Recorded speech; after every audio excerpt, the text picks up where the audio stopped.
Good evening.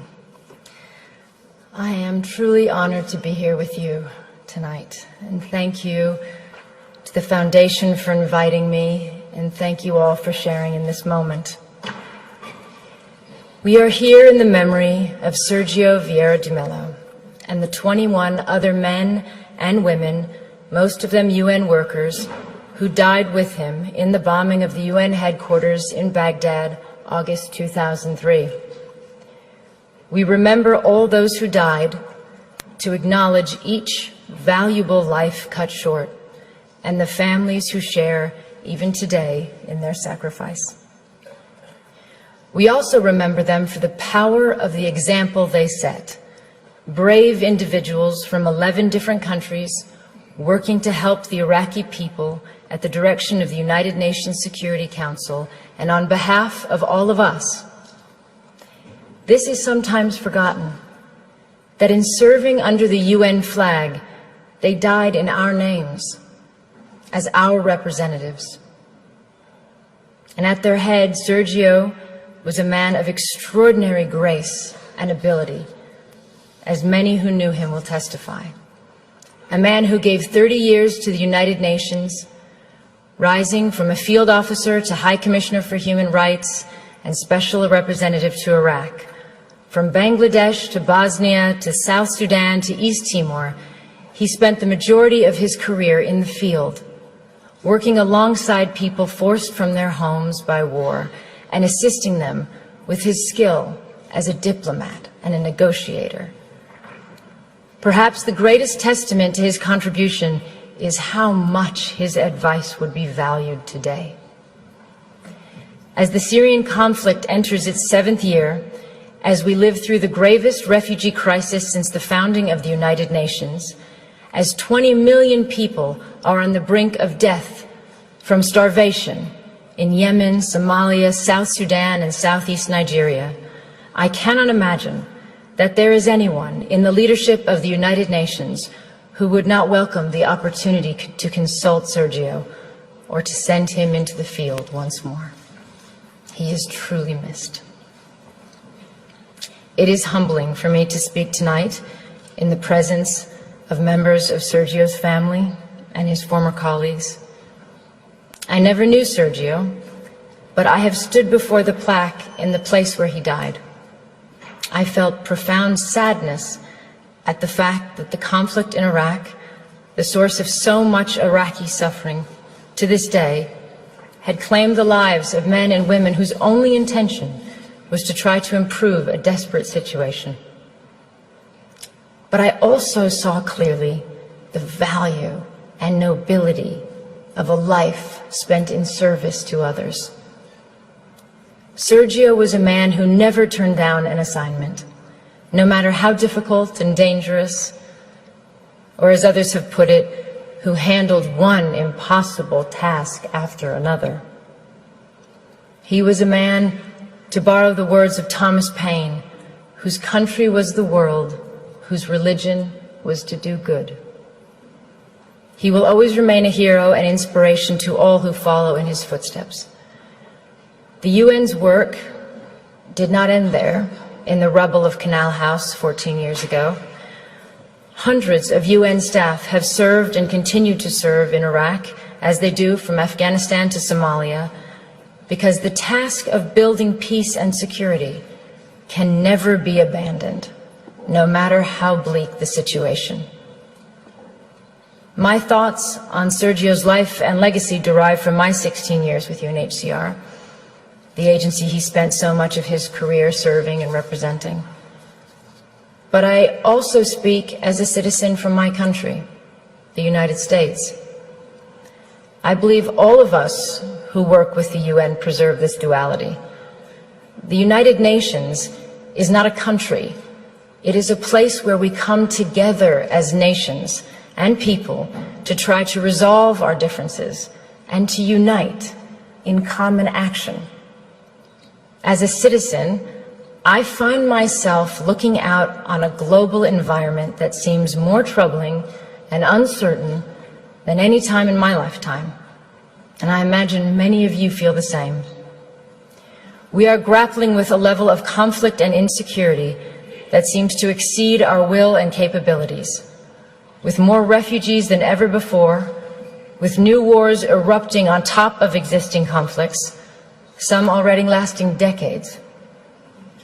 We see a rising tide of nationalism, masquerading as patriotism, and the reemergence of policies encouraging fear and hatred of others. We see some politicians elected partly on the basis of dismissing international institutions and agreements, as if our countries have not benefited from cooperation but actually been harmed by it.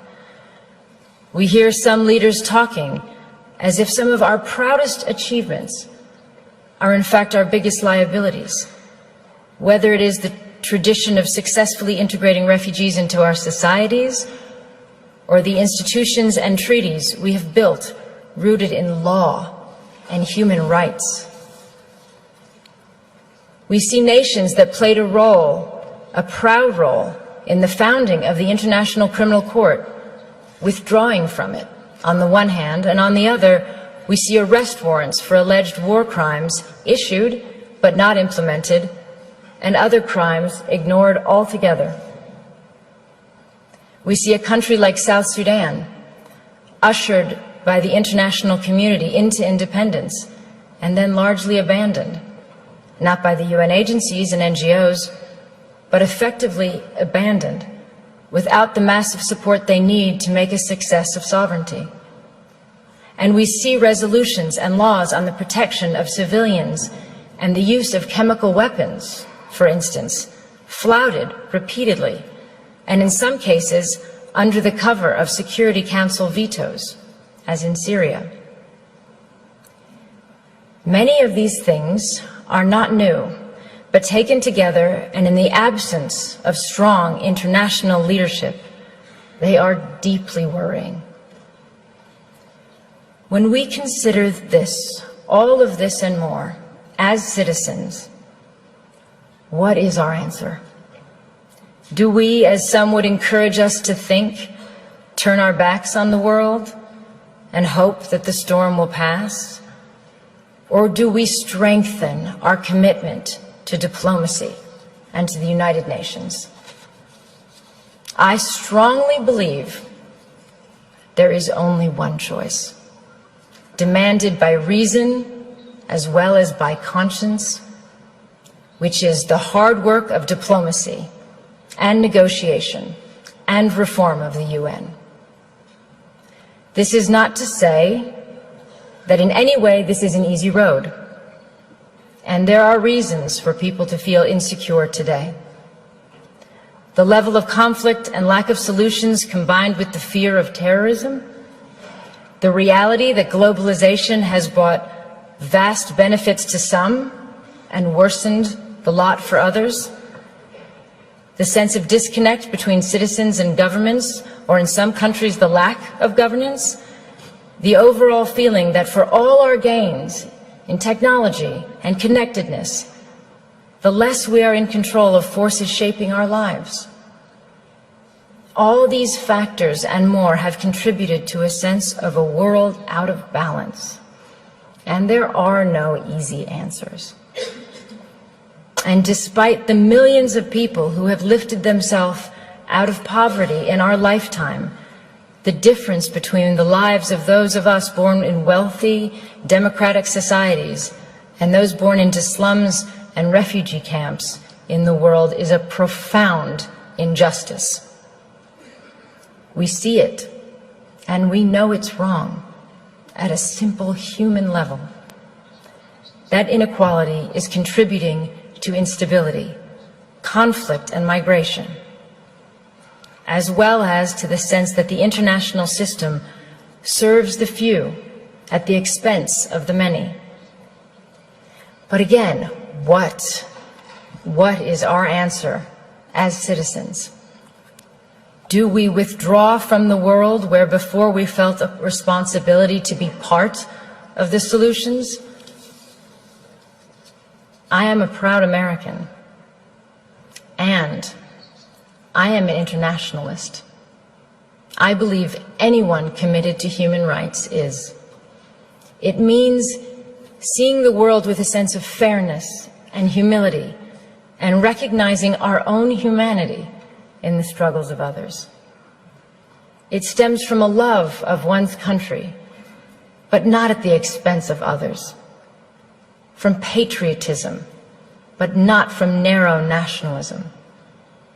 It includes the view that success isn't being greater than others, but finding your place in a world where others succeed too, and that a strong nation, like a strong person, helps others to rise up and be independent.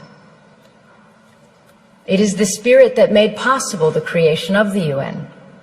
Out of the rubble and ruin and 60 million dead of World War II, so that even before the task of defeating Nazism was complete, that generation of wartime leaders was forging the UN.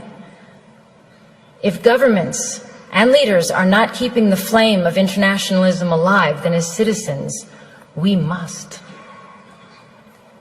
The challenge is how to restore that sense of balance and hopefulness in our countries, while not sacrificing all we have learned about the value and necessity of internationalism. Because a world in which we turn our back on our global responsibilities will be a world that produces greater insecurity, violence, and danger for us and for our children. This is not a clash between idealism and realism. It is the recognition that there is no shortcut to peace and security, no substitute for the long, painstaking effort to end conflicts, expand human rights, and strengthen the rule of law. We have to challenge the idea that the strongest leaders are those willing to dismiss human rights on the grounds of national interests. The strongest leaders are those who are capable of doing both. Having strong values and the will to act upon them doesn't weaken our borders or our militaries. It is their essential foundation. And none of this is to say that the UN is perfect, because of course we know it is not. I have never met a field officer who has not railed against the shortcomings, as I imagine Sergio did in his darkest moments. And he, like all of us, wanted a UN that was more decisive, less bureaucratic, and that lived up to its standards. But he never said it was pointless, and he never threw in the towel. The UN is an imperfect organization because we are imperfect. It is not separate from us. Our decisions, particularly those made by the Security Council, have played a part in creating the landscape that we are dealing with today. We should always remember why the UN was formed and what it is for, and take that responsibility very seriously. We have to recognize the damage we do when we undermine the UN or use it selectively or not at all, or when we rely on aid to do the job of diplomacy, or give the UN impossible tasks and then underfund it. For example, today, there is not a single humanitarian appeal anywhere in the world that is funded even by half of what is required. In fact, worse than that, appeals for countries on the brink of famine today are 17%, 7%, 5% funded, for example. And of course, emergency aid is not the long-term answer. No one prefers that kind of aid, not citizens of donor countries, not governments, not refugees. They do not want to be dependent. It would be far better to be able to invest all of our funds in infrastructure and schools and trade and enterprises. But let's be clear, emergency aid has to continue because many states cannot or will not protect the rights of citizens around the world. It is what we spend in countries where we have no diplomacy or our diplomacy is not working. And until we do better at preventing and reducing conflict, we are doomed to be in a cycle of having to help feed or shelter people when societies collapse. As another legendary UN leader who was also killed in the line of duty, Dag Hammarskjöld, said, "Everything will be all right."